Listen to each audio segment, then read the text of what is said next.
Hello，我是 Captain Tom，你们今天好吗？这支影片上传的时候，应该已经过完年很久了，不过还是要跟你们说新年快乐。在上次的影片有说到要怎么样选择适合你的飞行学校，如果你还没有看过的话，可以点右上角的资讯卡。那今天我们来讲一点比较轻松一点的话题，我想来分享我在机师训练的过程。那像之前说到的一样，我是进了美国航空公司当空服员之后，才开始对机师这个职业产生兴趣。所以在跟那位资深空姐的儿子飞过小飞机之后，我又再一次的回到那间小的飞行学校，跟他们买了一节飞行体验的课程。要带我去飞的是一位比较老的飞行教练。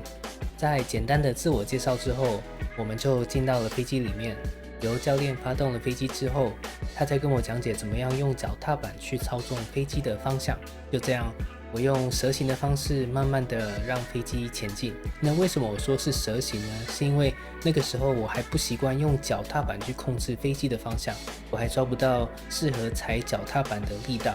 像是说我要是踩右边的踏板踩得太大力，飞机开始离开中线往右偏移的时候，我会下意识的去抓住飞机的操纵杆，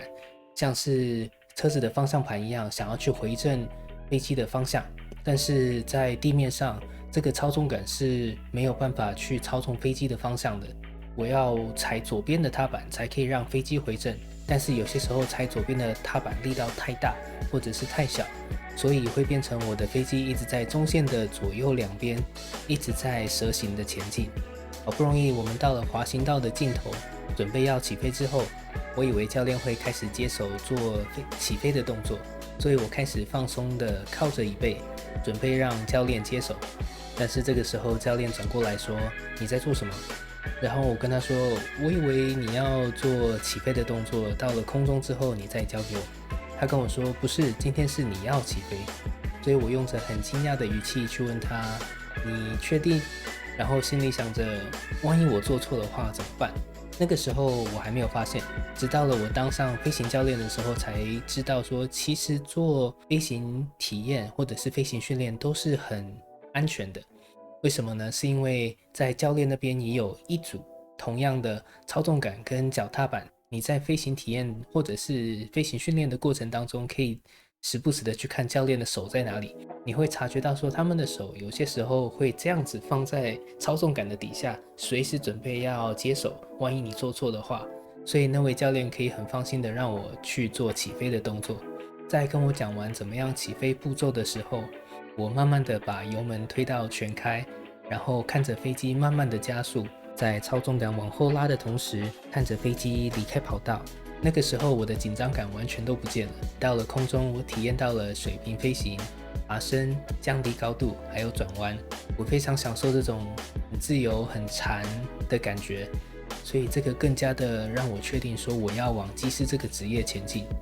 但是我同时也在怀疑说我自己做不做得到，因为我下飞机之后，我的左手非常的酸痛。为什么会这么酸痛的原因，是因为我的左手在飞行的过程当中死死的抓着操纵杆，认为说我万一放松了，会没有办法去操纵飞机。所以我问了我的教练这个问题，他竟然回答我说：你不能抓操纵杆这么紧啦，你必须要使用 trim 才可以让你更轻松的操纵飞机。没有人可以死死的抓着操纵杆30分钟、1个小时、2个小时去飞飞机的。我那个时候心里想着，那我们刚刚飞了30分钟，我的手死死抓着操纵杆的时候，你怎么不说？所以在飞行体验结束之后，我决定要在这个学校正式开始我的飞行训练，因为这个学校正好是使用61的课纲，所以它可以很弹性的帮我安排课程，让我一边做空服员的工作，然后在空服员休假的时候来这边训练。刚开始我是1个礼拜训练1次到2次，有些时候因为空服员工作忙碌的关系，或者是芝加哥的天气不好，有些时候冬天可以到-20°，或者是时不时的芝加哥风太大，我们都必须要取消飞行的训练。那个时候因为很多这种原因取消了很多飞行的训练，我也没有多想什么，一直以为我只要慢慢学一定会让我学会。但是这种过低的训练频率其实是非常不好的。为什么不好呢？是因为它会拉长我的训练时间。像是因为我的训练频率很低，本来今天要做新的飞行动作的，却因为我没有足够的肌肉记忆去做好上个礼拜甚至是上上个礼拜的飞行动作，所以必须要重新的训练之前的飞行动作，才可以再学新的飞行动作。而且也因为我的训练的频率太低，所以我的教练累积到了足够的飞行时数，去了民航公司，所以我也一直换很多不同的教练。光是私人机师的训练，我大概换了6个教练。虽然说我在这么多不同的教练当中学到了很多不同的飞行技巧，但是这也代表说我必须要花很多的时间去练习这些不同的飞行技巧，之后才可以找到一个适合我的飞行技巧。像是在私人机师执照里面有一个飞行动作叫做 Turnaround Point， 这个飞行动作呢是要在地面找一个参照点，然后以同样的半径去飞这个参照点，去飞一个圆形。那因为飞机会受到风的影响，所以根据风的方向跟风的强度，我们必须要一直改变我们的 bank angle， 才可以保持相同的半径去飞这个圆。当时我在学这个飞行动作的时候，大概累积了20多个飞行小时，是我第3个飞行教练，前2个呢已经去了民航公司了。那这个飞行教练他跟我说，他做这个动作的技巧就是看着地面的参照点，然后去感觉飞机的飞行半径是不是有在增加或者是在减少。如果感觉飞行半径增加的话，我们就必须要增加我们的 bank angle， 去往里面飞一点。万一飞行半径减少的话，我们就必须要减少 bank angle， 这样子就可以往外飞一点，去保持相同半径的圆。但是对于一个刚开始学飞行的学生来说，这种感觉是很难抓的，因为我的训练频率本来就很低了，再加上我一直抓不到这种感觉，所以我花了很多的时间在练习这个技巧上面。那在练习这个技巧的同时，这个第3个教练已经累积到了足够的飞行时数，前往了航空公司，所以我又换了另外一个教练。那这个教练看到我一直做不好 turnaround point， 所以他跟我说，今天如果是以这个十字路口拿来当参照点的话，只要在相同的半径上再找另外4个点飞过去就好。所以我们今天的第1个点就是这个停车场右边一点点的地方。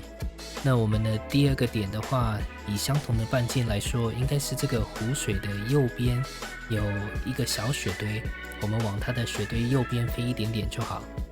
那在飞往第2个点的同时，我们要接着看第3个点。那第3个点的话，就是有2个小雪堆的右边，那往这个地方接着飞的话，应该就会是相同的半径。那接下来我们要找第4个点。第4个点的话，我应该会选择这个房子的右边一点点。那往这个地方飞之后，就会回到我们的刚开始的第1个点，就是那个停车场右边一点点的距离。就像这样子，就可以很简单的画一个圆。因为每一个教练有不同的飞行技巧，所以在飞行的训练当中，如果你的教练的飞行技巧有一点难以理解，或者是很难去达到的话，你也可以跟他讨论看看有没有不同的飞行技巧可以让你去尝试的。就像这样子，我终于找到适合我的飞行技巧，但是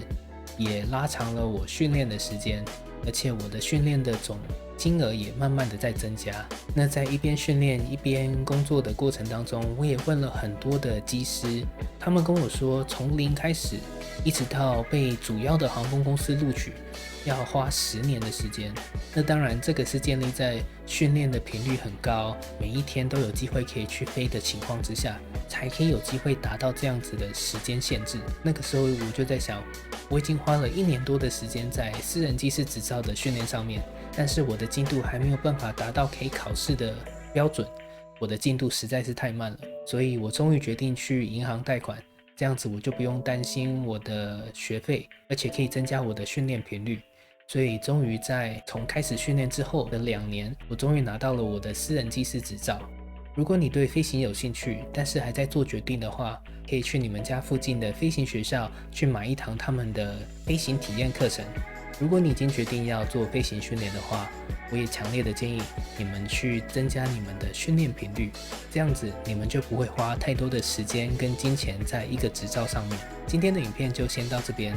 下次我再继续分享我之后的飞行训练过程。如果你有什么疑问，可以留言在底下给我，或者是寄信给我。那如果你喜欢这个影片，可以帮我按赞、分享，记得开启小铃铛，才不会错过我们最新的影片。那我们下次见。